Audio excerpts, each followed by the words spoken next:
l'amélioration des formes. Honorable Président, honorable membre du bureau, chers collègues, tout en vous remerciant, je demande au Président d'inviter les rapporteurs de la Commission afin de passer pour nous donner la lecture du rapport. Merci. Honorables membres du bureau, honorables sénateurs et chers collègues, au cours de sa séance du jeudi 5 juin 2025, l'Assemblée plénière a chargé la Commission Infrastructure et Aménagement du territoire d'examiner le projet de loi relatif à l'aménagement du territoire renvoyé par le Président de la République pour une nouvelle délibération conformément aux prescrits des articles 137 de la Constitution et 140 du règlement intérieur du Sénat. Déférant à cette décision, votre commission s'est réunie les 6, 7, 9, 10 et 11 juin 2025 dans la salle des commissions du Sénat sous la direction de sa présidente, l'honorable Nikomba Sabangu Madeleine. 1. De la composition du bureau. 1.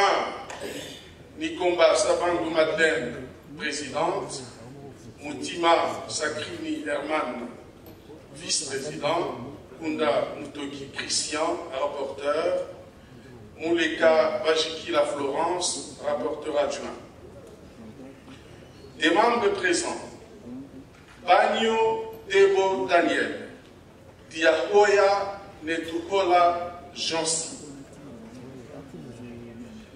Kole Chimwanga Gaston, Mwabila Mbayo Mukala Pius. Mwabil, excusez-moi. Des membres excusés. Et Simba Balua Olea, bienvenue. Mutuabu Lukuna Loabeya Jean. Ngambani Ngofoli. Sur 109 membres qui composent le Sénat, 77 membres ont pris part au vote, 77 membres ont voté oui, aucun n'a voté non, aucun membre n'a voté abstention. En conséquence, le Sénat vote en nouvelle délibération le projet de loi relatif à l'aménagement du territoire. 2. Projet de loi relatif projet de loi de ratification du premier appui budgétaire sur la gouvernance, la transparence et la résilience économique de la République démocratique du Congo. 77 membres ont pris part au vote, 77 membres ont voté oui, aucun membre n'a voté non, aucun membre n'a voté abstention. En conséquence, le Sénat vote le projet de loi autorisant la ratification de l'accord de crédit conclu entre la République démocratique du Congo et l'Association internationale de développement au titre du premier appui budgétaire sur la gouvernance, la transparence et la résilience économique de la République démocratique du Congo pour un montant de 600 millions de dollars américains. 3. Pour le projet de loi portant ratification du projet d'appui à la transformation numérique. 77 membres ont pris part au vote, 76 membres ont voté oui, aucun n'a voté non, un membre a voté abstention. En conséquence, le Sénat vote le projet de loi autorisant la ratification de la convention de crédit conclue entre la République démocratique du Congo et l'Agence française de développement au titre de financement du projet d'appui à la transformation numérique de la République démocratique du Congo. 4. Pour le projet de loi portant ratification du projet de résilience contre les inondations. 77 membres ont pris part au vote.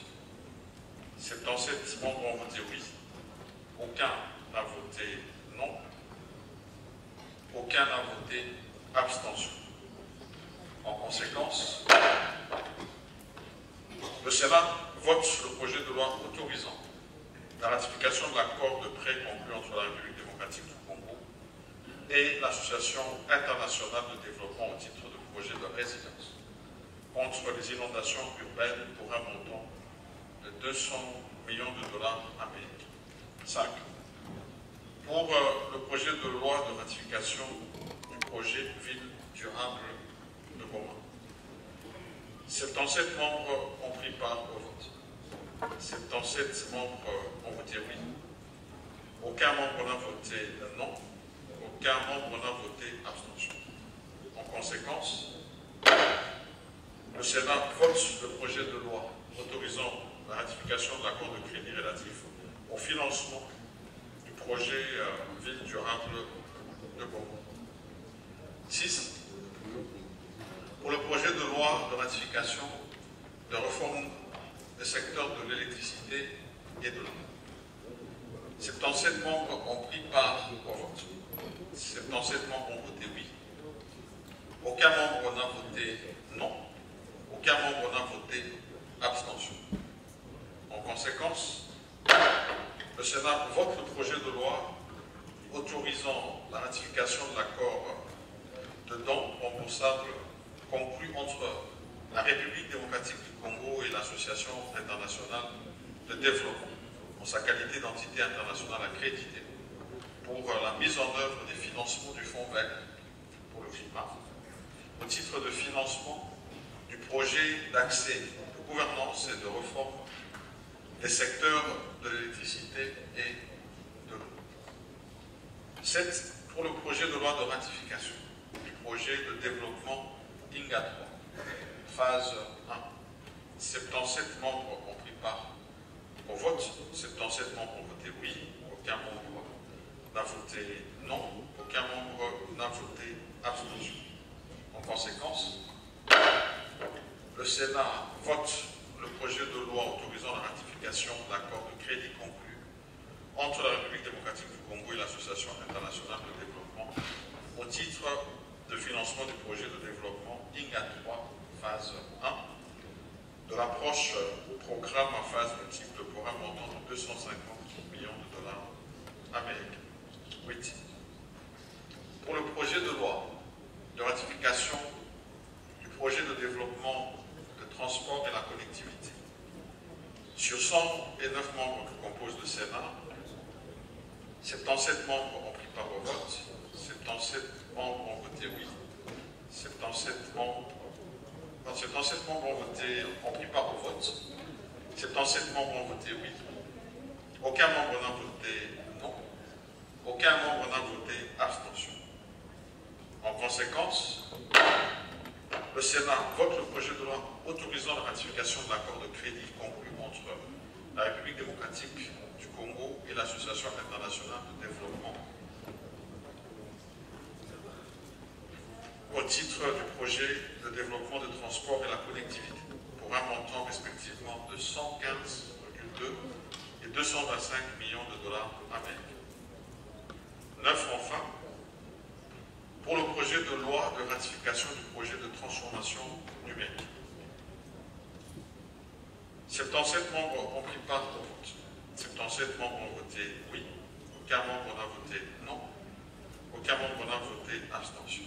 En conséquence, le Sénat vote le projet de loi autorisant la ratification de l'accord de crédit conclu entre la République démocratique du Congo et l'Association internationale de développement au titre de financement du projet de transformation numérique dans le cadre de la numérisation inclusive à l'Est et au Sud de l'Afrique, utilisant l'approche programmatique multiphase.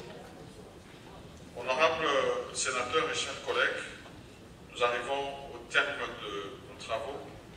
Nous nous retrouvons demain selon le message qui vous sera adressé par l'honorable rapporteur.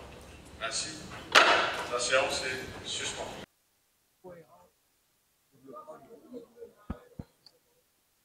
De façon intégrée et cohérente. C'est l'intérêt de cette loi qui apporte beaucoup d'innovations. Donc au niveau national, au niveau provincial au niveau des ETD, ça veut dire les territoires, même au niveau des villages, des secteurs, ainsi de suite, chaque entité doit avoir un plan de développement. Ce qu'on fait aujourd'hui, c'est compliqué. Vous vous réveillez, vous construisez une route ici, ça se termine en plein brousse. Parce qu'il n'y a pas un plan qui sous-tend tout ça. Où on construit, je ne sais pas, vous voyez tout ce qu'on est en train de casser dans la ville de Kinshasa ici, c'est manque de planification au niveau de l'urbanisation. On construit des maisons n'importe où, sans savoir dans quelles normes, sans savoir la destination de chaque quartier. C'est ça qui fait qu'il y a ces désordres. Et ces désordres, ça crée des accidents et même des suicides. Les gens à qui on a cassé les bâtiments là, il y en a qui sont, je ne sais pas dire dans quel état ils se trouvent. C'est l'intérêt de cette loi, mettre de l'ordre, maintenant avoir un cadre organisé de planification. Et une autre innovation, c'est le financement. Souvent, on commence des projets sans savoir comment ça va être financé. C'est comme ça que ça se termine en plein milieu. Oh, il n'y a plus d'argent, vous commencez un barrage et puis il n'y a pas de ligne de transport. Le barrage est là, mais le courant n'arrive pas parce qu'il n'y a pas de ligne. Parce qu'on n'a pas prévu de financement pour les lignes de transport. Voilà l'intérêt de cet instrument, c'est la cohérence des investissements sectoriels par rapport au plan général d'aménagement du territoire. Et il faut que ça soit suivi. Et il y a une autre innovation, c'est qu'on va commencer à punir les gens maintenant. Punir à quel niveau? D'abord, si tu donnes une mauvaise information, tu es ingénieur, topographe, géotechnicien, tu es chargé de donner l'information pour qu'on puisse faire le plan, tu donnes une mauvaise information. Et on vérifie que si tu as donné ça intentionnellement, tu es puni et tu peux entrer en prison à cause de ça, parce que tu as désorienté l'État. Vous voyez? Donc il y a cet aspect-là des punitions qui arrivent. Hein? Non seulement qu'on oblige les gens maintenant d'avoir cette approche planifiée, mais toute personne qui intentionnellement donne une fausse information qui dérange la planification nationale sera sanctionnée, amende ou bien tu vas en prison. Voilà les innovations que cette loi apporte. Et nous, en tant que Sénat, nous allons suivre que ceci soit effectivement mis en œuvre à tous les niveaux, au niveau du gouvernement, qui ne nous amène plus le projet, ce que vous aimez appeler ici visibilité. On n'a pas besoin de visibilité, on a besoin de la durabilité. Merci Quelque beaucoup. chose qui dure dans le temps pour les générations futures. Voilà. Merci beaucoup.